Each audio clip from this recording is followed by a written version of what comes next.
Bonjour, bonjour. Alors aujourd'hui, on va parler de la reine des prés. Alors c'est la plante que vous avez juste devant vous avec la longue hampe fine et la fleur blanche et les feuilles sont juste en dessous. D'accord? Donc la reine des prés, elle est aussi appelée ulmer, filipendule. Son nom latin est Filipendula ulmaria. Elle est de la famille des Rosaceae.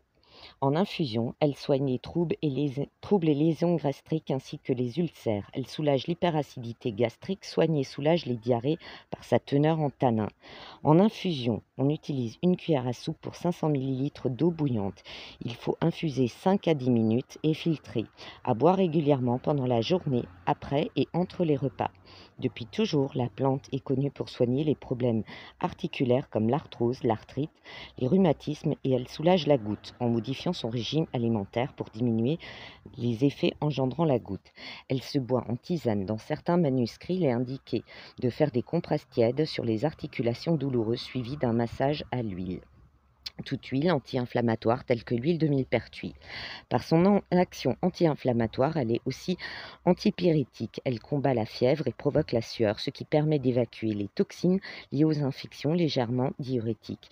Elle permet notamment, dans les cas de goutte, d'évacuer l'excès d'acidité, en plus de soulager l'inflammation. De ce fait, comme dans les cas de fièvre, son action diurétique permet aussi d'évacuer les toxines, notamment lors d'angines souvent liées à un cumul de toxines dans le corps. En usage externe, on l'utilise en bain de bouche pour les gingivites, en gargarisme pour les angines. En moyenne, 2 cuillères à soupe pour 250 ml d'eau bouillante. Il faut infuser environ 10 minutes.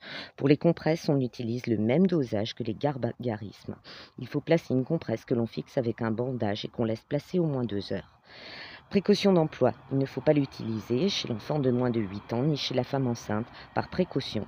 Ne pas l'utiliser en cas d'allergie à l'aspirine sous anticoagulant et à distance de tout usage de médicaments par la présence de tanins qui peut bloquer l'absorption.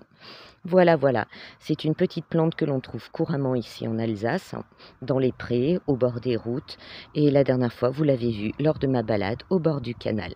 À tout de suite!